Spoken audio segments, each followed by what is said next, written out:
should have come sooner.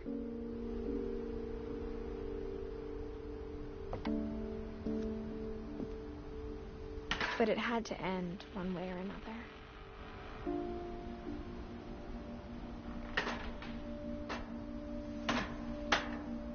All that's left now is to tell you about that last night.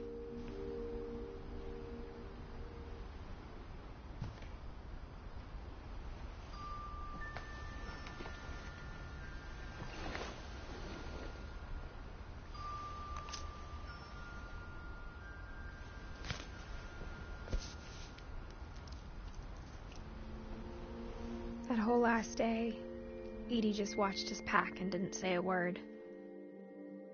Until supper, when she raised her glass and said, "To our final night together, and all our final nights apart."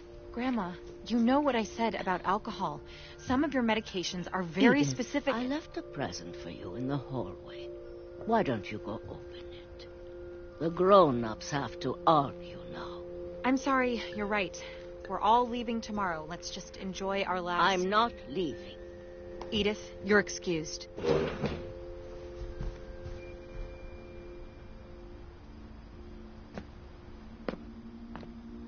The power had been shut off that morning, but Edie always had plenty of candles. When my mom sealed the library, I don't think she knew about the other entrance, or that Edie had a key to it.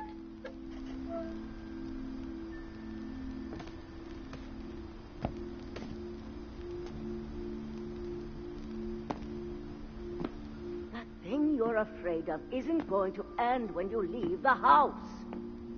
Edith has a right to know these stories. My children are dead because of your stories. I think it's best if Edith and I leave tonight. We'll have the nursing home send a van for you in the morning. Okay? Dear Edith, there's so many stories I wish I could tell you, but there's only time for one. This is about what happened on the night you were born. That night, the tide went way, way out. It was the first and last time I ever saw the old house aground. There'd been an earthquake out in the middle of the ocean. They called it the lowest tide in 1,000 years. God, it smelled awful. You know, I've seen that house every day of my life.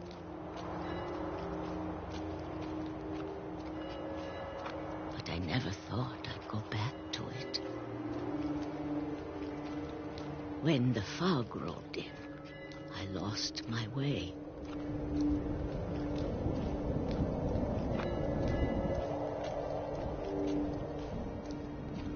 I got turned around.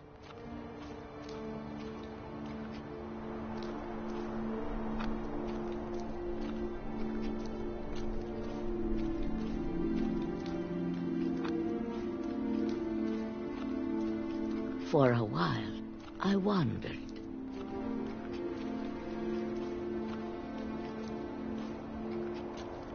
I started seeing things.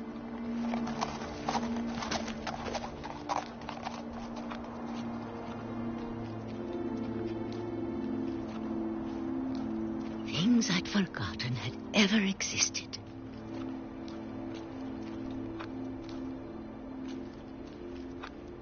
But when I saw them, they felt like old friends.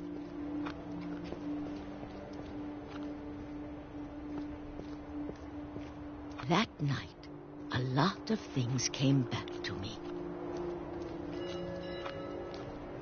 Or maybe I came back to them.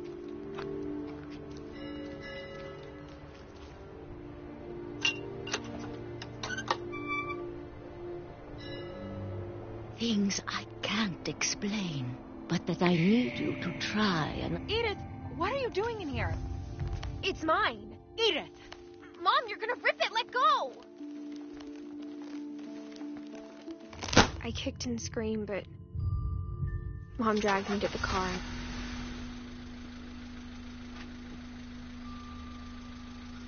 I never saw Great-Grandma Edie again.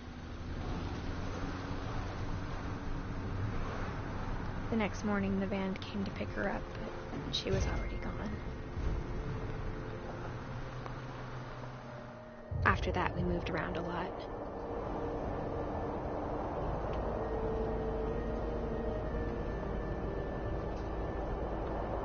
We both tried to make the best of it.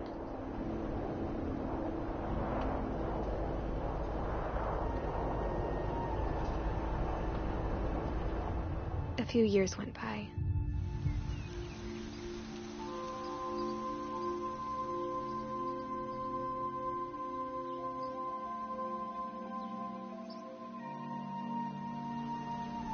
My mom didn't like to talk about it, but she started getting sick a lot. The rest happened pretty quickly.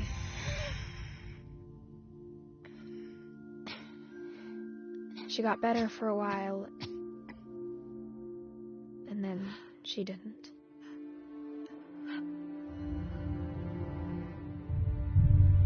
And then I was alone. The last Finch left alive.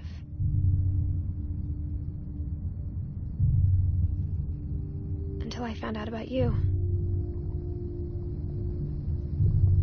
I'm still not sure what to tell you about all this. If we lived forever, maybe we'd have time to understand things. But as it is, I think the best we can do is try to open our eyes. And appreciate how strange and brief all of this is. This journal was supposed to be for you.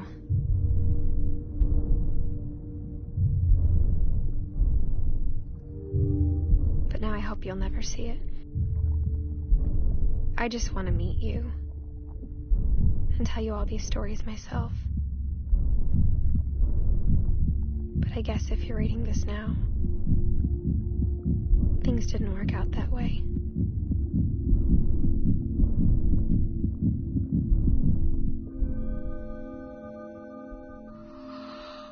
This is where your story begins. I'm sorry I won't be there to see it. It's a lot to ask, but I don't want you to be sad that I'm gone. I want you to be amazed that any of us ever had a chance to be here at all. Good luck.